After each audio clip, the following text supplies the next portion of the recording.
5 minutes remaining on your science test.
Alrighty, stop, put your pencils down, close your test booklet, and look up here. Last time, pass your tests to the middle. And while you're doing that, if you're getting a ride from your parents from here, let them know that we'll be done by 1 p.m.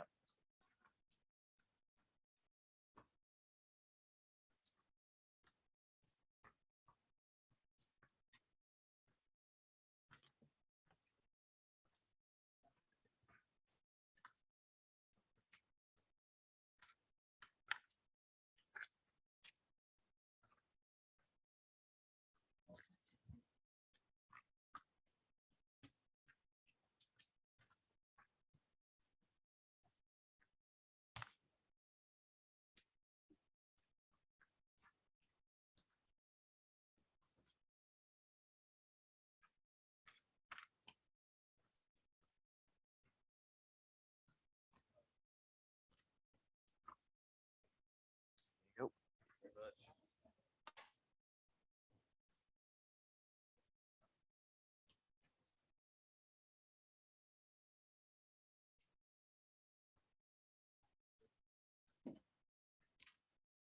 Alrighty, so next up, Bobby is going to talk to you for a second. So first I want to tell you a little bit about him. He is the founder and CEO of Outliers Advantage. And through his career, he's coached over 1,000 students on the ACT, 170 of which he's helped obtain a 32 or higher on the ACT. And although he's made perfect scores on the English and reading sections and a near perfect 35 on the math section, he is the self-proclaimed dumbest person to have super scored a 34 on the ACT in its history. And today he's here to teach you some tips and tricks about the ACT that they apparently don't want you to know. I can get that mic. Absolutely. There. Awesome. Thank you. All right, guys, we're going to wake you up. I know you have been doing a test for many, many hours now, but yeah, we want to make sure you guys get the most out of this next 30 minutes as we give y'all some tips and tricks that'll help you be able to do better on your next ACT. So while I get started, I want you to think of a couple of questions that you have. You just took the ACT. You know, it probably seemed really hard to a lot of you, especially if this was your first time, but it doesn't need to be hard. And there are some very simple things that you can do that will help you improve your ACT score. So I want you to think of some questions, get out of your comfort zone, and I am going to ask for those questions here in just a few minutes. So yeah, anything, or it could be about the admissions process as well. But anything about the ACT, any, thing you struggle with that you want me to talk on, I'm only going to hit my talking points. But if you guys ask questions, I'll be sure to answer those for you as well. Okay. But as far as just getting an idea of who all is in the classroom today, how many of you are seniors? Go ahead and raise your hand if you are a senior. Okay, only a couple of you. If you are a junior, go ahead and raise your hand. All right, a lot of you are juniors. If you are sophomore or younger, awesome, ahead of the curve. Awesome. So as far as schools go, you guys wake up, give me some energy. Just yell out where we got you guys from schools. What schools are you from? Halls, Concord. Wait, I only heard Halls and Concord anymore. Hardin Valley, Halls. What was that? Grace. Cool beans, cool beans. Well, yeah, so I want to start us off just by taking a look at what is possible. And if you get nothing else out of what I talked to you about today, what I hope you leave here with is getting rid of the idea that you need to be a genius or somebody needs to be a genius to score a 32 or above on the ACT. It is our experience that nearly 100% of students with a 3.5 GPA or higher are capable of at least a 28 on the ACT. And we recommend, if you have a 3.5 GPA or better, that you should set that as your minimum expectation level, because your expectation level of yourself is going to play such a huge role in the score you end up having on this ACT. All right. So just to take a look at what is possible, if everybody wants to go ahead and pull out the little pamphlet that we gave you guys at the beginning of the event today. And can I borrow this?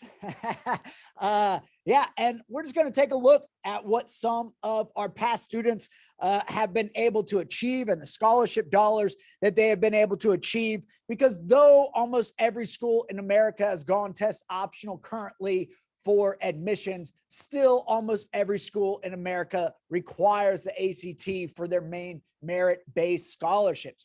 So we have George Sanger from Central, 8-point increase, 23 to a 31. Jaden Kraft from Seymour, 6-point increase, 25 to a 31. $40,000 in scholarships. Landon Ford, Clinton, 7-point increase, 24 to a 31, $40,000. Julia Pilo from Bearden, 6-point increase, 26 to a 32, $40,000. Grant Coggin from Farragut, 11-point increase, 21 to a 32, $40,000. Matthew Bringle from Grace, 10-point increase, 23 to a 33, $40,000. Danner Keaton from Oneida, 7-point increase, 26 to a 33, $40,000. Victoria Fitzovich from Carnes, 6-point increase, 28 to a 34, $52,000. Grace Everett from Powell, 7-point increase, 28 to a 35, $52,000. Bretton Stanley from Carnes, 7-point increase, 27 to a 34, $52,000. Hatham Ragibi from Carnes, 7-point increase, 27 to a 34.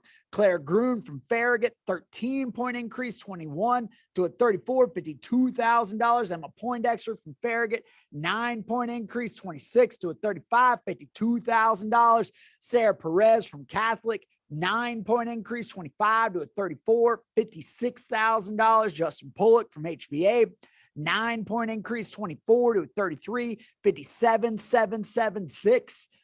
Scholarship dollars. Kaylee Condra from Carter, 6-point increase, 26 to a 32, $60,000. Carly Kaman from West, 6-point increase, 24 to a 30, $63,500. Emily Mayer from West, 2-point increase, 27 to a $2,900,000. Emily Robinson from Bearden, 5-point increase, 27 to a 32, $100,000. And Mr. Tim Held, homeschooler, 2-point increase from a 31 to a 33, $104,000 over 4 years. So we hope also that, if nothing else, you leave here today understanding how much of an opportunity you have with increasing your ACT score. Regardless if you do it with us, you do it with some other company, or you do it on your own, it pays to prep. On average, every point you add to your ACT will increase your scholarship dollars by $2,500 over the course of 4 years. And on average, for every hour that you invest in ACT prep, it will return $100 in scholarships. All right. So it takes about 25 hours of prep to increase 1 point. But you got to think, for every 1 point you increase, that is another $2,500, averages out to $100 an hour. Most of you will never make $100 an hour again in your lives, or have the opportunity to make $100,000 again in your lives in inflation numbers. With that, you would be making $200,000 a year is what $100 an hour equates to if you were working 40 hours a week. So you have an incredible opportunity in front of you that you will never have again in your lifetime, and that you will regret after you graduate and you have all this debt, that you didn't spend a little bit more time back when you were in high school putting this investment of time into your ACT. So as far as just tell you a little bit more about my story, it's probably very different than you imagine right now. I was the worst student ever when I was your age. I would certainly not be sitting here. Even if my parents made me, I would not have come. So if you were in this room, you're certainly a better student than I was when I was your age. In fact, I never went to class. I had to retake Algebra 1 5 times when I was in high school. And I eventually dropped out of Farragut High School. I never graduated from high school. I tried to make it in the real world without having a high school diploma and found that things were not going to go as I had hoped. So I became uber motivated to do something with my life. I got my GED, enrolled at Pellissippi State, and was fortunate enough to have mentors take me under their wings and teach me how to be successful at school and life. And it worked. I made almost perfect straight A's when I was at Pellissippi. I was president of my student body. I have one of the highest math averages of any student who's been through Pellissippi in the math classes I took. I made also perfect 100 in every math class I took when I was there. I made it on USA Today's All Tennessee academic team. And after I graduated from Maryville College, I won the International Student Excellence Award for the transition that I had from high school to college. And I say all that to say that regardless of where you are at right now in your academics, in your life, on this ACT, you can be in a very different place if you are willing to put in the time and make it happen. So we are going to share with you some of the tips and tricks of the students that you are seeing on our little pamphlet there. And hopefully you will utilize what we're going to go over. But before we get into the specifics of ACT prep, there are some things about college and the college admissions process that we want to share with you to bring you into the know, because these are things that most students have either been taught incorrectly or are just never have been informed on. So as far as, the next parts, I'm going to say some of these things are controversial. They're going to go against what your schools have taught you, what your parents have told you, and what others have told you. And I just want you to consider where it's coming from. This is all that I do in life, is eat, breathe, and live the ACT. And I love it. And I, like Army said, have worked with more than 1,000 students on this test. And I don't want you to trust me on any of it.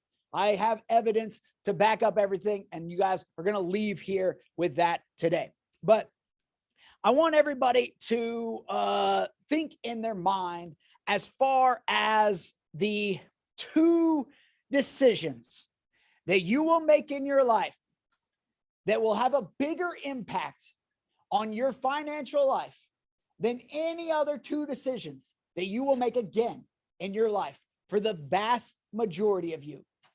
The 2 decisions. I just want you to think of one if you haven't thought of 2, and I'm going to call on a few of you just to share your one. All right. So just think about it for a second. What are the 2 decisions that a person makes in their life that have a bigger impact on their lifetime earnings than any other 2 decisions they will make in their life? What's your guess? You guys say 1. I'll come back to you. Think of 1. You can think of 1. What about you? How you manage money? Where you go to college? How you score on the ACT? What job you have? What profession you go into? How much work you put in? All right. So one of these were correct. And we'll go into the actual 2 correct answers. So the biggest impact of how much money you will make over the course of your lifetime is the major you pick. But within that major, the second biggest decision that you're going to make is which school you pick. And we know a lot of people spread the word that it doesn't matter where you go to school. You're being taught the same thing at either school. But this is simply verifiably not true. And we have put together a resource for you. And if you will flip open to that first page on, I'm just going to keep borrowing this. Armin, can you actually go get me one of these? So I'm going to keep borrowing his. Downstairs would be good.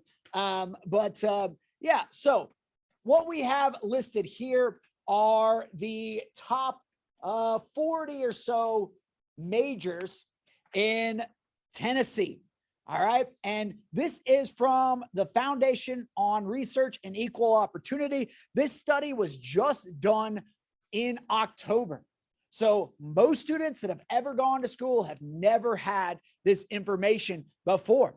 And what Free Ops did, which is the short version of Foundation on Research Equal Opportunity, they did a study over 30,000 majors in America and how much those students were making at age 25, at age 45, and over the lifetime of their earnings. And this way you can look up any school in America and look up the major you're thinking about and see how much students who graduate from that school with that degree are making on average at age 25 and age 45. And they found some very scary numbers. One of the things they found is that 25% of majors in America have a negative return on investment, meaning you would have been better off had you not gone to college for those students, even after graduating. They graduated and they end up making less over the course of their lifetime than had they only had a high school diploma. So what you pick matters a lot. On the flip side of that, they found that 10% of majors have a $1 million or more return on investment above and beyond what you would have made had you only had a high school diploma. It was an incredibly rigorous research project that they undertook with this.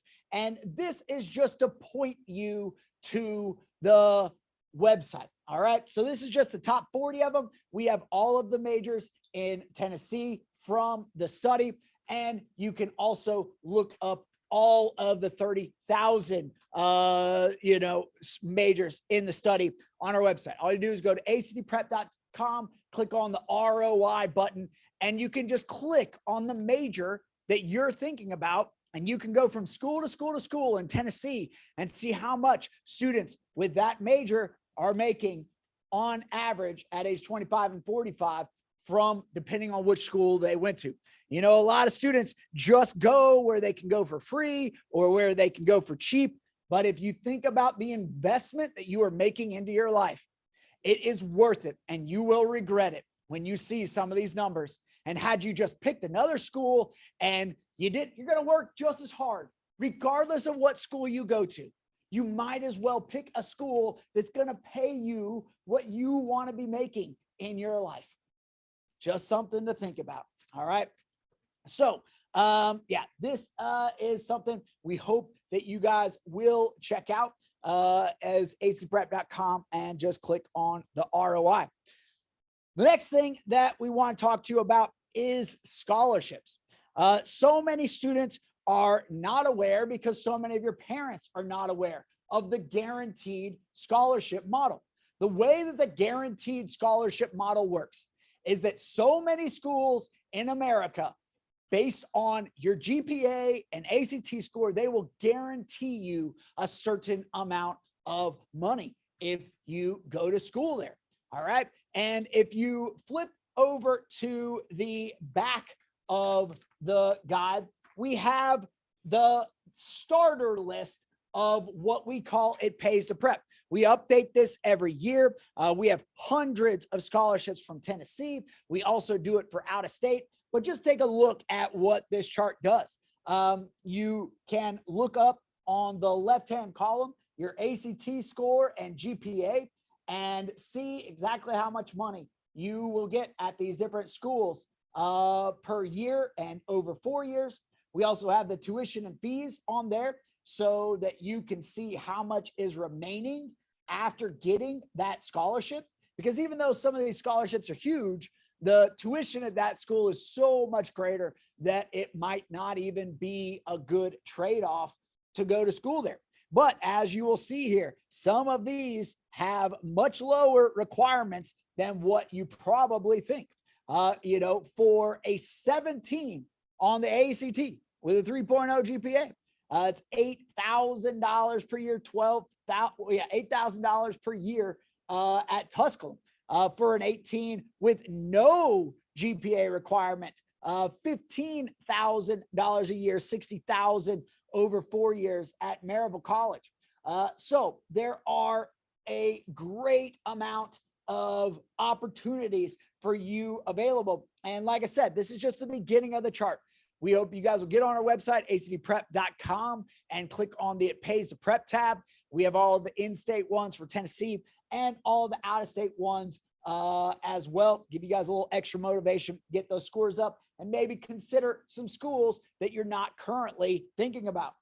We also have some other numbers on there that are useful, as far as if they are guaranteed scholarships, if they accept super scores, what's the last ACT that they will accept for scholarship purposes, acceptance rates, graduation rates, et cetera, just to help you decide what option is best for you. So we hope that you will use these tools as you are going through your scholarship process and college admissions process.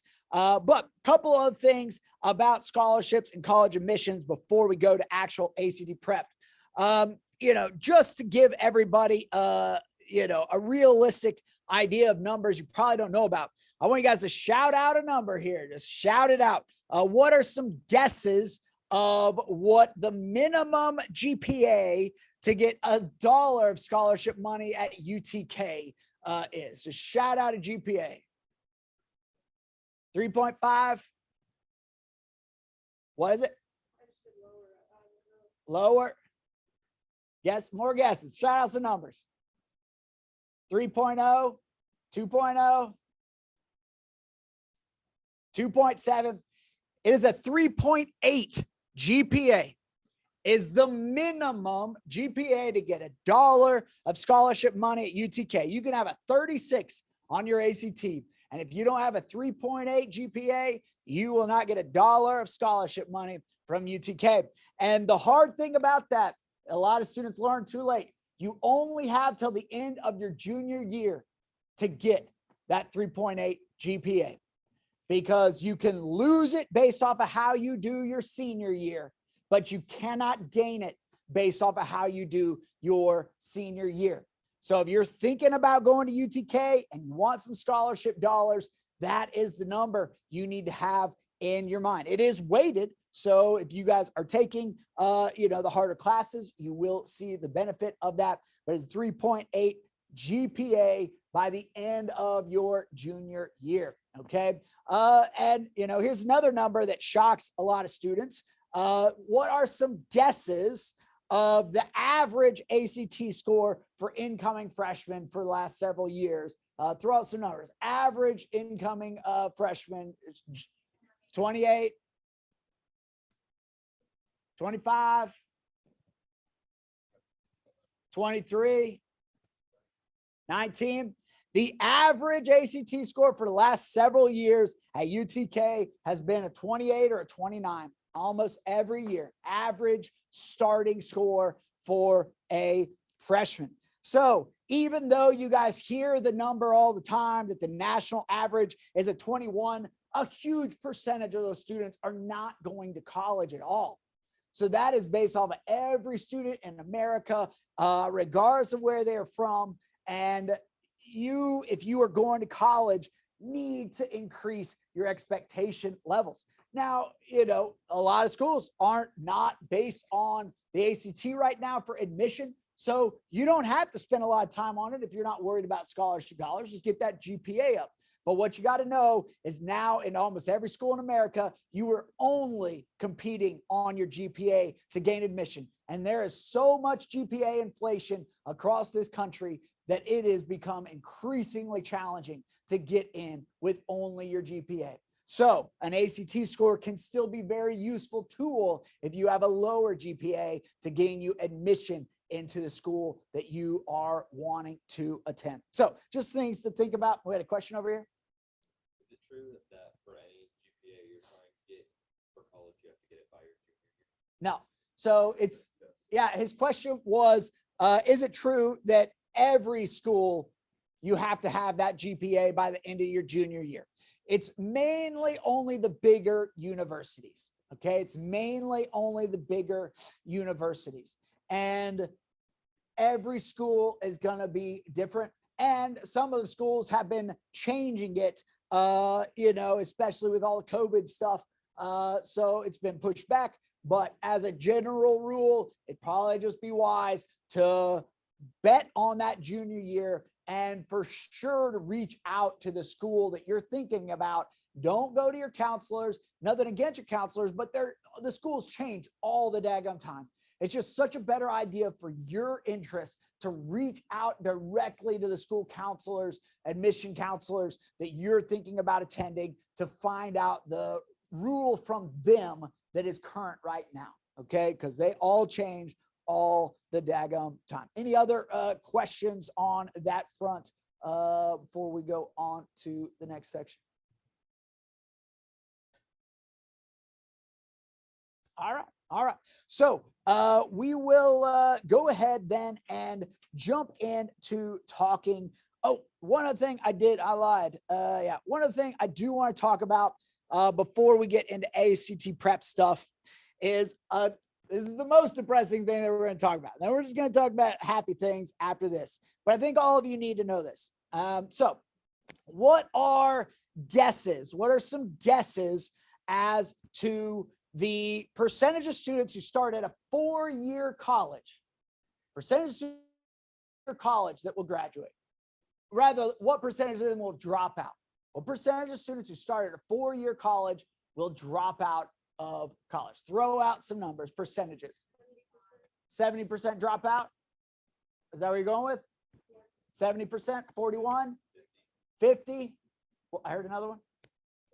60% dropout. All right, the number is 40% of students who started a 4-year college will drop out. They will not graduate. Okay, 40% of students.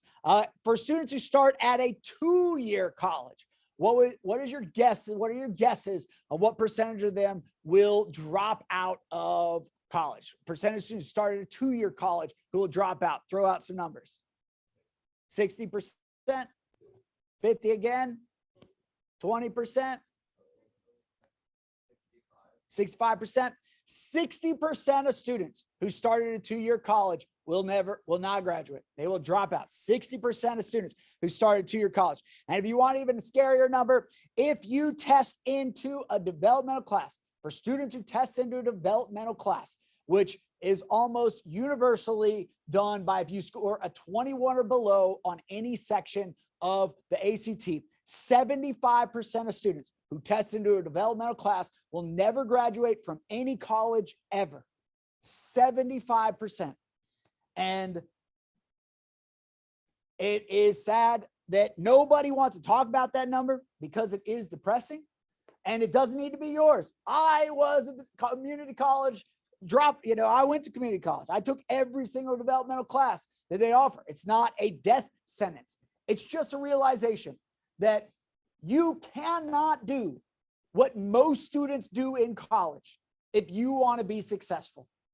And if you are below that 21 number when you start college, you have to know that you are especially at risk and you cannot be a normal college student. You have to go all in and maybe avoid some of the very fun things that we hope that all of you participate in and enjoy the experience, but just being mindful that you cannot do what most students do in college if you want to be successful at that level. All right. So, all right, now we're going to talk about happier stuff, how to beat the daggum ACT. That's what we're all here for. And yeah, so I want everybody to go ahead and just take out something to take some notes on. You guys can use, part of your test or whatever you want to write on, get something to write with as well. And we're going to go through some tips for y'all.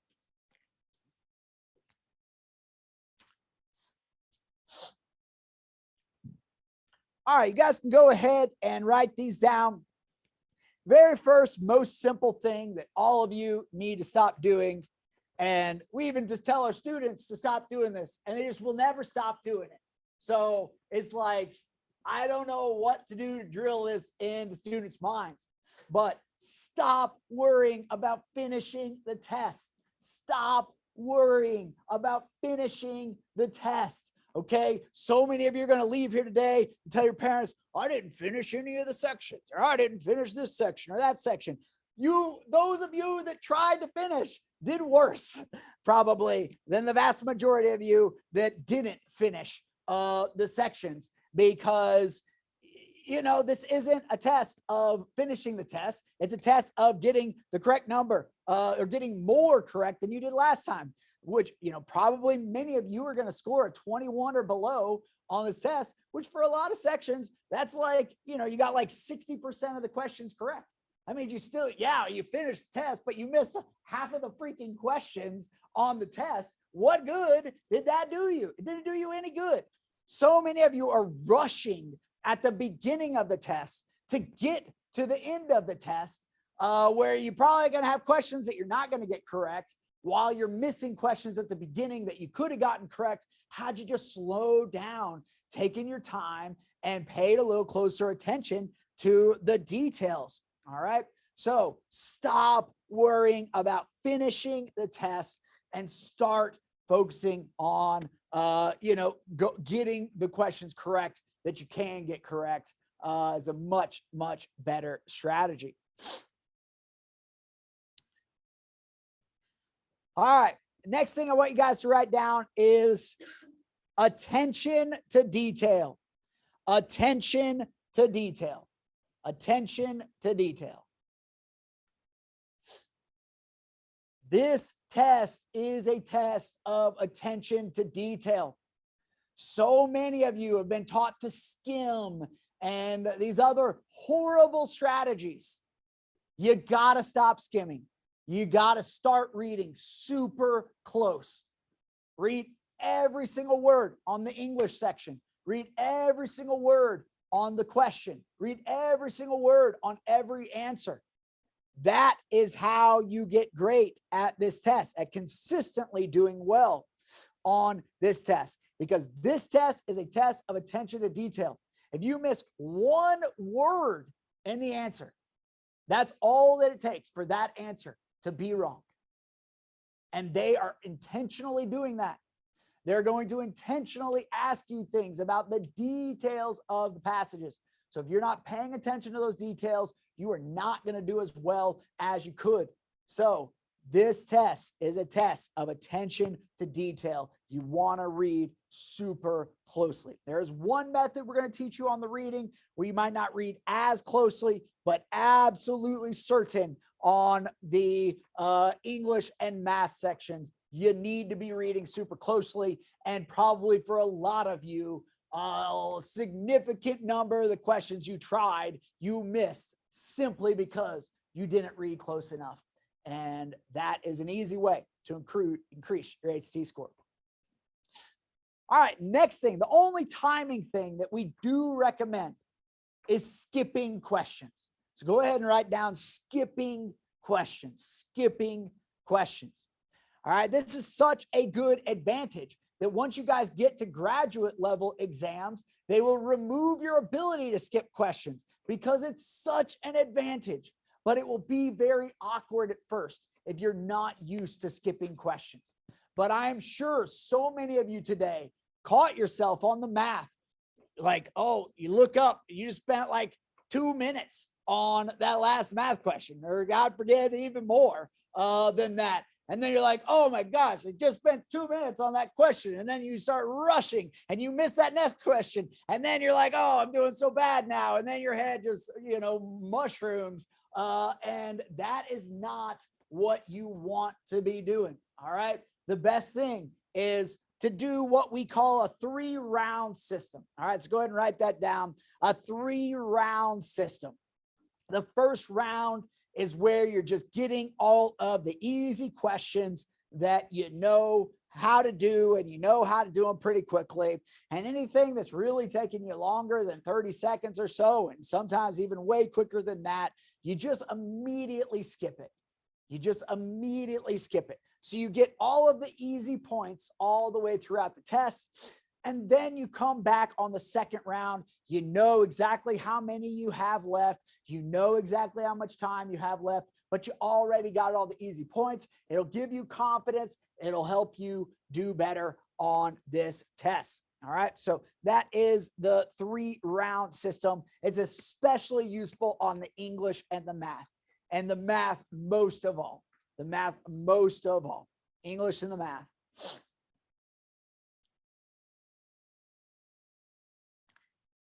All right. For students, not students in our program, but what answer should you always guess on the ACT? C. All right. That is the exact answer you should never guess on the ACT, because in almost every school you go to America, they're teaching students to guess C. And if you think the ACT doesn't know that all students have been taught to guess C, then you need to look closer at the math section, because they almost never put a C on the last 10 questions on the math section, because they know that students have been taught to guess C. They also don't put C on the questions they know that a lot of students guess on. So the harder questions on the math section, which the math section is really the only section with a C/a middle answer. So be very wary. You can pick any answer other than C, but do not guess C on the math section, which is only the one that has, an actual middle answer. All right. So hopefully that will be helpful to some of you on your next real ACT. All right. So we're going to go into the individual sections now, and we're just going to give you one thing. We're not going to overwhelm you. We're just going to give you one item that is a low-hanging fruit item to make the next time you take that test easier. Next time you take this test easier. All right. So on the reading section,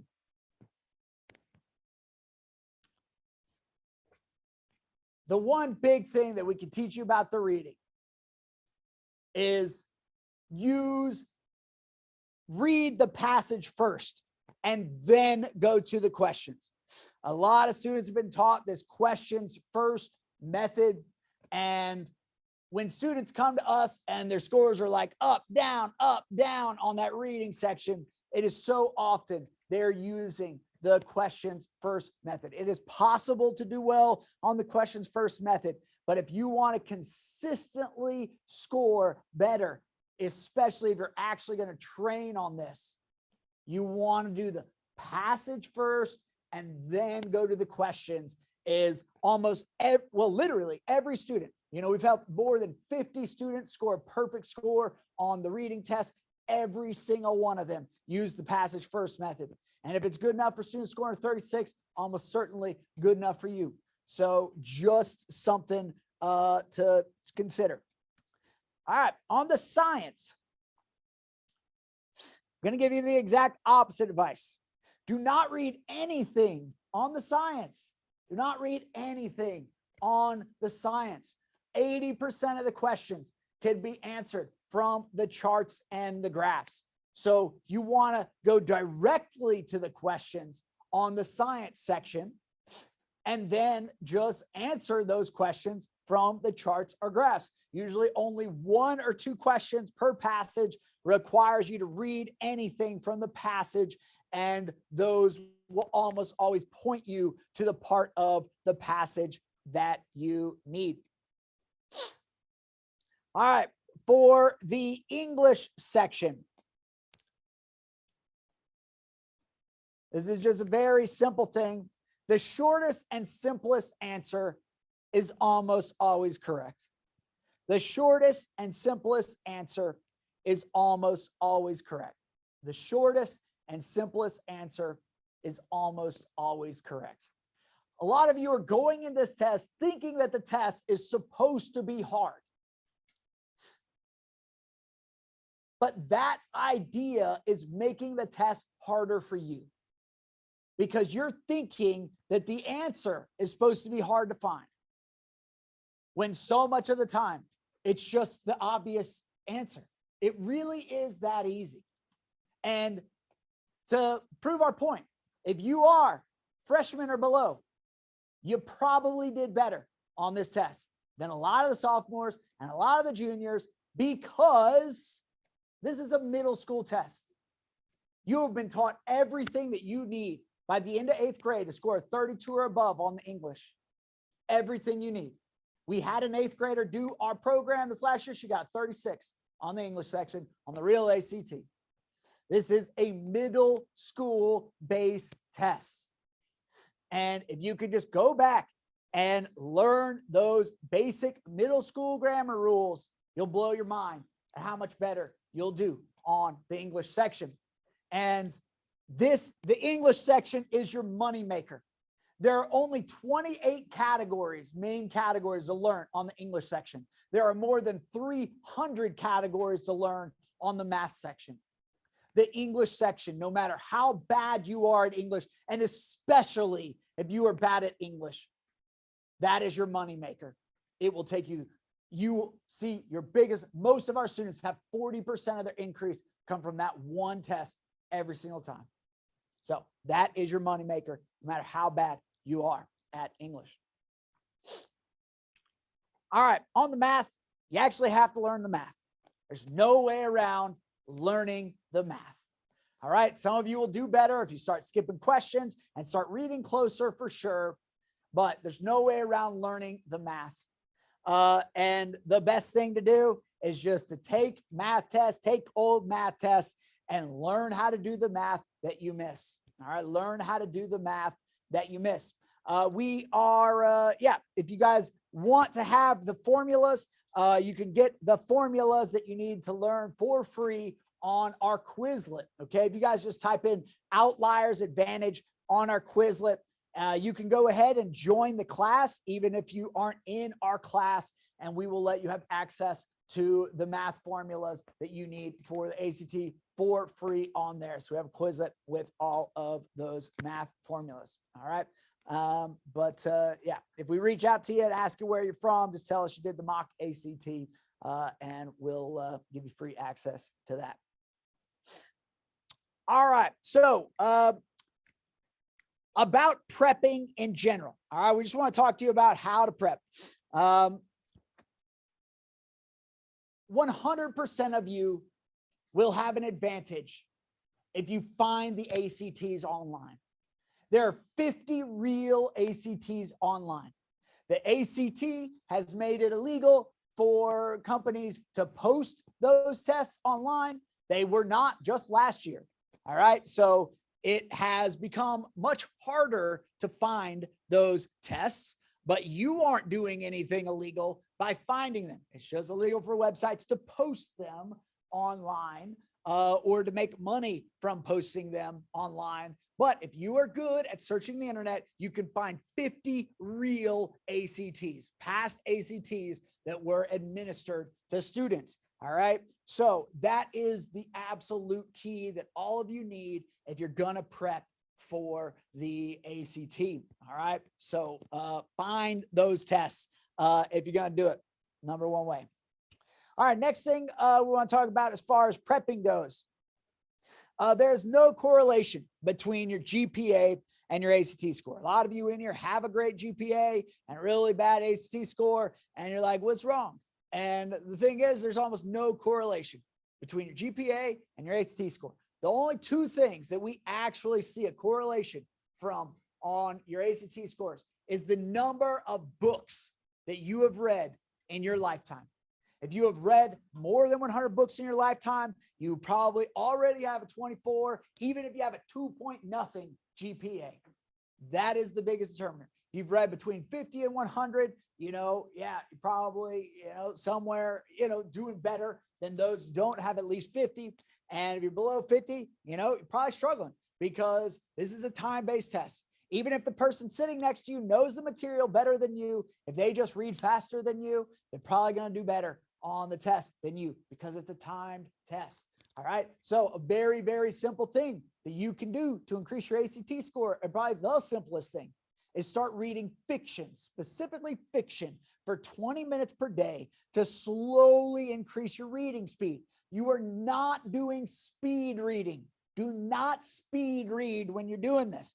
The first time you do it, you just want to read at a very casual pace and record the number of pages that you read in 20 minutes. Then your next day, read for 20 minutes again, try to go a quarter of a page faster. You're not ever speed reading.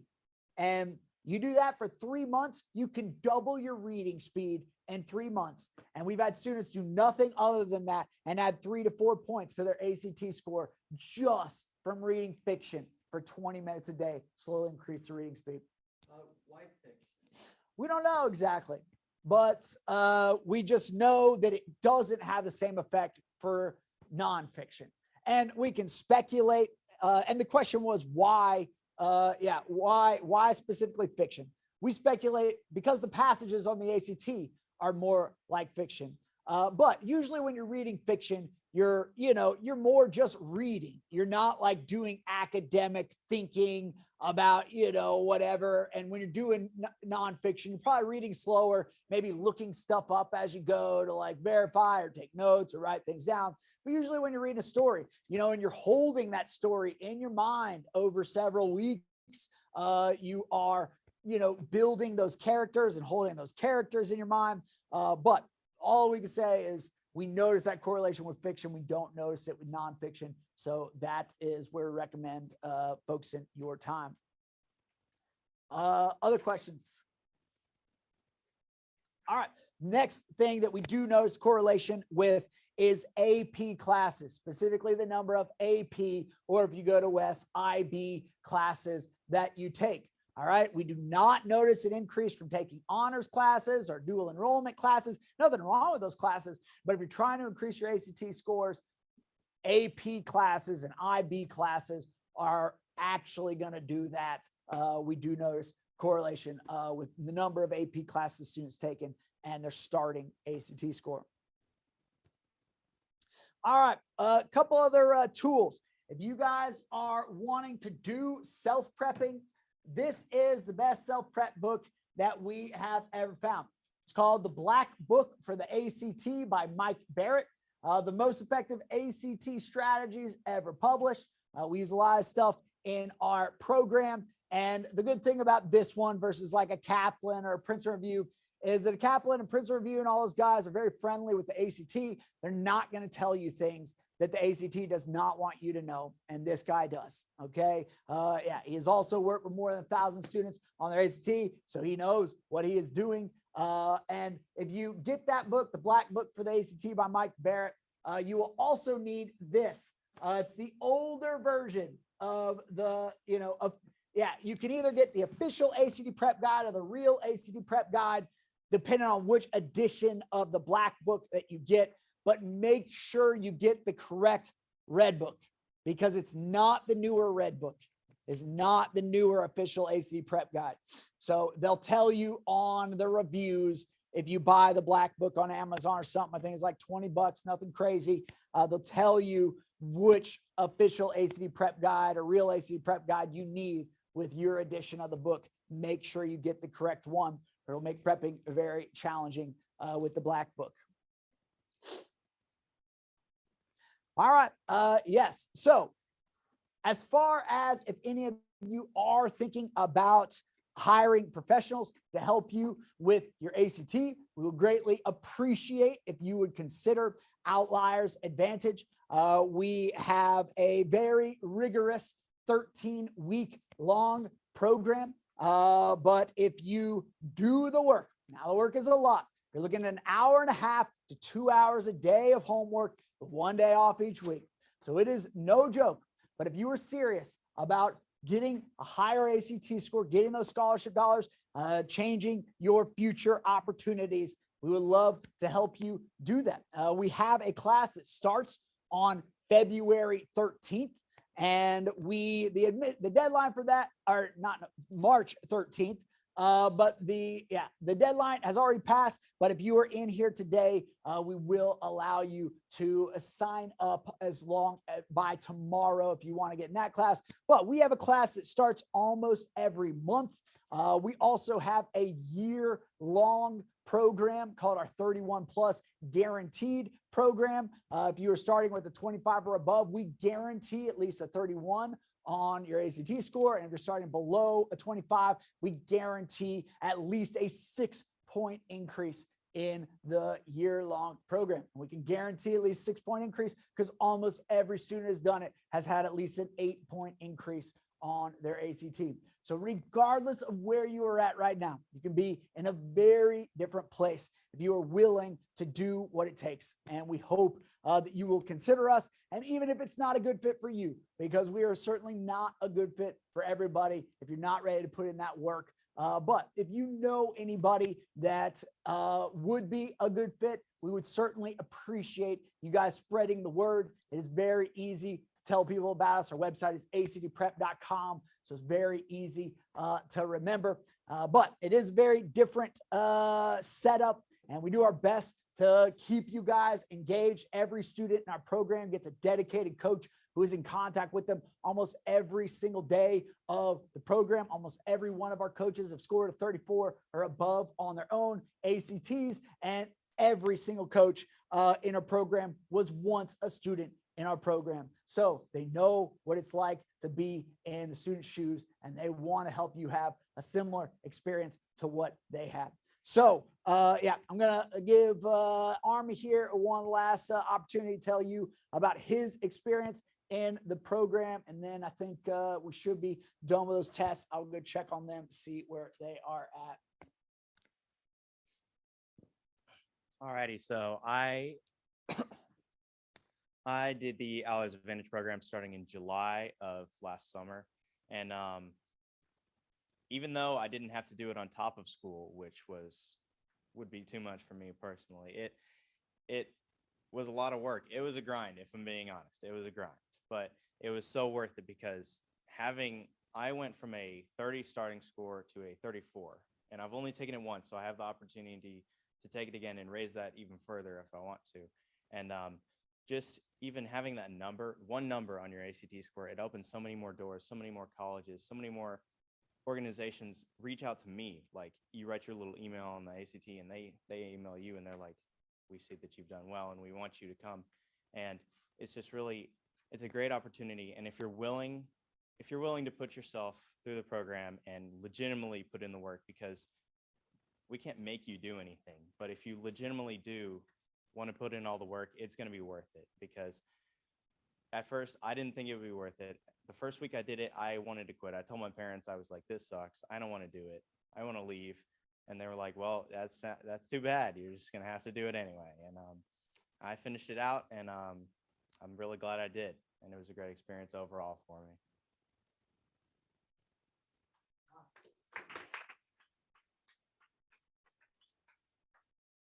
All right, guys. So we do have Test Ray to pass back. And yes, so you guys are free to go when you get yours. Please listen to your name and let them know where you're at when they call your name so they can get these back to you. And yeah, hope you guys have an awesome rest of your day.